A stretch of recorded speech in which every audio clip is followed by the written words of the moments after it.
is they did get a call around 4:20 this morning that someone was in the creek. The fire is now 9,400 acres. When he left this morning, he didn't know if his house would be standing this afternoon. Police pulled the body of a man, they believe in his 50s, from Fountain Creek, looking for trouble spots all over town, like this one you can see here where there's water over the roadway. And until they lift that evacuation and they can go back to their homes, this is it for them. They're out shutting down those roads, shutting down parking lots, and it can be frustrating, but it is for everybody's safety, and that is their main concern here. Just because the surface of the water all looks the same, you cannot tell what's underneath.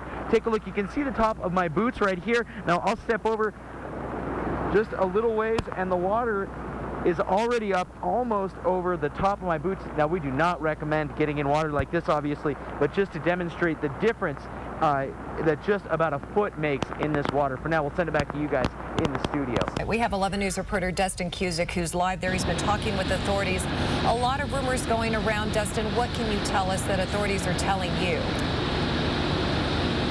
Well, Betty, I've been talking to Springs Police. I can't speak to the Manitou Springs Police Department, but Colorado Springs Police tell me that they have, in fact, shut down both Highway 24, Cimarron, and Colorado here at 31st Street as a precaution. They said that that's going westbound. They said that there's not flooding on the roadway, but it's as a precaution. They don't want people trying to travel up into Manitou in case that water does come over the roadway, or we see any of those slides that have happened in the past. Now, something that the lieutenant that I just spoke with really wanted me to drive home is that if you are home and you are safe in your house, stay there at this point. It's safer to be in your house than it is to be out on the roads. Don't try and evacuate at this point. And again, this is for here in Colorado Springs. I can't speak to what they want you to do in Manitou Springs, but here in Colorado Springs, stay in your house. If you're already there, it's much safer than trying to evacuate and getting out on those roads right now and possibly being washed away. She talked about how little water it does take to wash a person or a vehicle away in this type of flooding.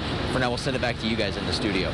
No, you're absolutely right, Dustin, and we appreciate you saying that. And he's absolutely right. Stay put. That's the best advice. Well, let's check in one last time with KKTV 11 News reporter Dustin Cuzick. Now, Dustin, their work is not done.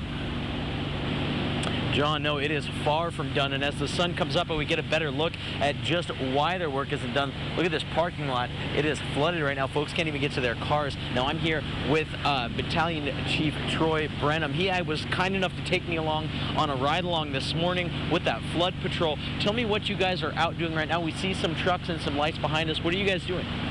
We're really wanting to protect the citizens because, as you see, the water is still rushing through this parking lot. This is an area where it looks like it's very benign and people could maybe get to their cars and drive out of it. The water's still moving very fast, and we have to keep citizens basically away from their cars, but safe at this point in time. We don't want anything happen to them to where they wind up in the water. And, you know, as we come out this morning, it looks a little better than it did maybe as folks were turning in for the night last night. What are there any warnings or anything that you want to get across at this point? The biggest thing I would like to emphasize is as people start seeing this in the daylight, that they don't take it for granted that they can just walk through, wade through a little bit of water and be okay, because it is rushing right along and it can cause some serious problems if people get into it. So our message would be to stay out of the water. And as you're driving, if you are able to get to your cars, you're going through streets, be careful where you're driving into water because you don't know how deep it is. Excellent. Thank you so much. We appreciate you being out here. We appreciate that ride along. That was a great experience. Guys, we'll send it back to you in the studio, but we will be out here on scene the rest of the day. You can count on that.